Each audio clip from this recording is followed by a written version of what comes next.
И снова мы здесь. Я вернулась из своей поездки. Привет, диван. Раньше я не любила и не понимала акрил. Серьезно, это что, гуашь для взрослых? Я всегда думала, что масло — это самый топ.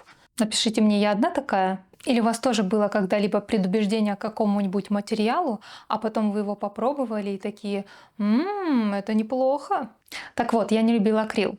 Это все потому, что я не нашла тот самый акрил, который подойдет именно мне. Все началось с того, что, блуждая по красному карандашу, я увидела матовый акрил от Nuance. Вот в этом классном цвете. И он мне так понравился, что я купила эту банку. И до сих пор особо ничего с ней не сделала. Особенно мне понравился его бархатный финиш. И вообще идея делать выкраску прямо на банке, это прям молодцы.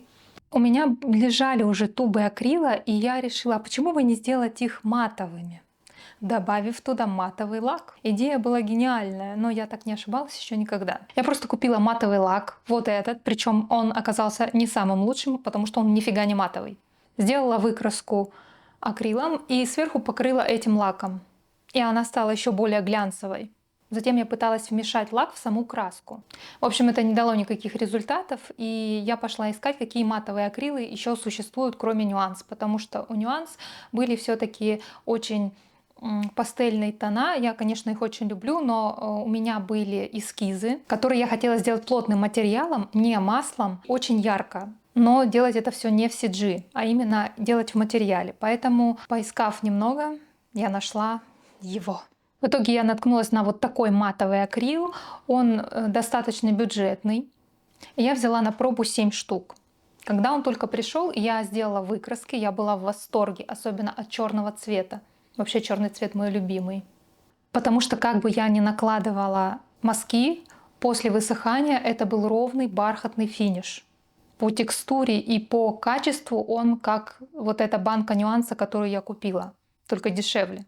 Хотя, если сравнить объем, то нет. Самое главное, что он ложился ровным бархатным финишем и нигде не плешивел. И не нужно было использовать второй слой. Затем я, естественно, докупила все остальные цвета. Теперь у меня их целая куча. Я купила 21 цвет. Это практически вся палитра. Я начала активно экспериментировать на выкрасках, которые я сделала. На этот акрил классно ложатся все виды ручек. Белые, золотые, серебряные, обычные, черные, гелевые. У меня сразу родилась куча идей, что можно классно нарисовать поверх этого акрила, что можно сделать силуэты, а потом дополнить декоративными элементами, разными цветными ручками. Также очень классно ложится карандаш цветной или черно-белый, графитовый. В общем, идей родилась масса, но до выполнения этих идей я еще не дошла, но вот до чего дошла, сейчас покажу. Я нарисовала небольшую серию работ. Одну работу вы уже видели, я ее показывала в одном из прошлых роликов. Это вот такая дама. Эта работа была первой и не очень детализированной. Я нарисовала ее здесь и затем поехала в свою мастерскую, которая находится за 1000 километров отсюда. Да, 1000 километров от места, где я фактически живу. Очень удобно, всем рекомендую. И там я нарисовала вот эти 3 работы. 4-ю не успела дорисовать, и я покажу вам все процессы рисования. И расскажу некоторые особенности этого акрила. Работала я на акварельной бумаге. Сейчас моя самая любимая бумага вот эта. Она называется Waterfall. Мелкое зерно, 100% целлюлоза. Плотностью 300 грамм. Самое интересное, что я делаю на ней все графические работы, работы акрилом, а вот акварелью я на ней не рисовала. Она имеет такую приятную текстуру, напоминает как будто бы мелкозернистый холст. Ну, совсем чуть-чуть напоминает. И работать очень приятно как раз из-за этой небольшой текстуры. И если что, на всяких маркетплейсах она стоит дешевле, чем в магазинах. Для того, чтобы акрил не засыхал, можно использовать так называемую мокрую палитру.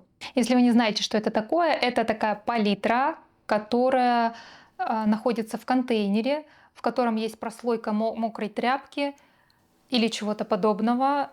Таким образом, там все время влажно, когда вы накрываете крышкой этот контейнер, краски все время в такой влажной среде, и они не засыхают. Сначала я пыталась использовать такую палитру, но у меня был очень маленький пластиковый контейнер, естественно, все краски там было не разместить. Поэтому я взяла просто пластмассовую дощечку, которая предназначена для лепки. обмотала ее пленкой, и затем я полностью ее заворачивала в пакет. Таким образом акрил не засыхал, и я продолжала работу несколько дней. Собственно, всегда у меня была самая большая претензия к акрилу, это то, что он очень быстро сохнет. Итак, почему все-таки этот акрил мне понравился больше всего? Мне кажется, дело в консистенции. Его консистенция как будто бы более жидкая, чем у акрила, который у меня есть в тубах. И это оказалось для меня плюсом, неожиданным. Потому что когда я покупала акрил в тубах, он, скорее всего, был для меня слишком плотный, я добавляла слишком много воды и таким образом разбавляла акрил настолько, чтобы он мог намазаться на бумагу, но при этом он начинал быть жидким, полосил и вот это вот все. Ни о каком плотном покрытии не шло речь. Существуют же специальные разбавители для акрила, которые замедляют его высыхание. Мне, кстати, интересно, вообще кто-нибудь им пользуется? Я сколько не спрашивала своих знакомых, никто им не пользуется. Мне интересно, напишите в комментариях, если вы если вы пользовались специальными средствами для акрила, и как вам опыт со специальными средствами, и если вы разбавляете только водой, это как-то влияет на рисование и в целом на процесс и все остальное. Может, как раз проблема с акрилом в тубах, то, что нужно специальное средство было добавлять, а я добавляла только воду. И напишите мне, кому-нибудь вообще нравится консистенция акрила в тубах, или все используют уже такой более жидкий вариант. Потому что, мне кажется, в тубах он все-таки такой слишком плотный. В общем, консистенция конкретно этого акрила оказалась для меня очень удобной. Я практически не использовала воду, а сразу смешивала цвета между собой. Воду использовала только для того, чтобы промыть кисть и взять уже более чистый цвет. А кисть практически насухо вытирала. Работа велась большими массивами. Сначала я закрывала фон, который был у меня полностью черным. Ложится он шикарно. Затем я закрывала большие куски силуэтов, и когда они просыхали, уже прописывала детали и добавляла всякие нюансы. Работа велась достаточно быстро, как раз из-за того, что акрил сам по себе достаточно жидкий, в воду я не добавляла, и он высыхал равномерно. Не было каких-то частей, которые слишком разбавлены водой, а какие-то менее разбавлены водой. Работа высыхала равномерно, и я успевала завершить один кусок, половина листа уже высохла, и я переходила туда. Также благодаря этому работа велась практически сразу начисто, я не исправляла ничего. То есть все этапы работы были настолько чистыми в плане правок, это просто нереально ускорило мою работу. Этот акрил очень яркий, и мне удалось даже положить в дальнейшем яркие мазки на черный фон, без подложки белого фона в работе. Я оформила все работы в рамочке, они теперь бликуют, но мне лень их доставать. Я буду показывать вам версию без бликов с этой стороны. Я использовала подложку белым только в одной из работ, потому что на тот момент мне казался недостаточно ярким цвет. И я прописала сначала линии все белыми, и потом после высыхания повторила цвет. Но в последующих работах я подумала, что это слишком энергозатратно, и например, в этой работе я уже просто после полного высыхания всех слоев пыталась сделать мазки начисто, без белого цвета, и это получилось. Посмотрите, насколько яркие мазки на черном фоне, и это без подложки белого, и все это благодаря тому, мне кажется, что акрил имеет такую консистенцию, которая не разбавлялась водой. Что еще было хорошо в этом акриле? Я обычно никогда не пользуюсь готовыми смесями цвета. Допустим, во всех красках существует цвет телесный, но когда ты учишься на художника, нам сначала запрещают использовать такой цвет, заставляют замешивать самому. Но это понятно для чего, чтобы вы могли научиться замешивать цвет тела. В принципе, использование готовых смесей немножко порицается в начале обучения, потому что ты должен уметь замешать любой цвет сам.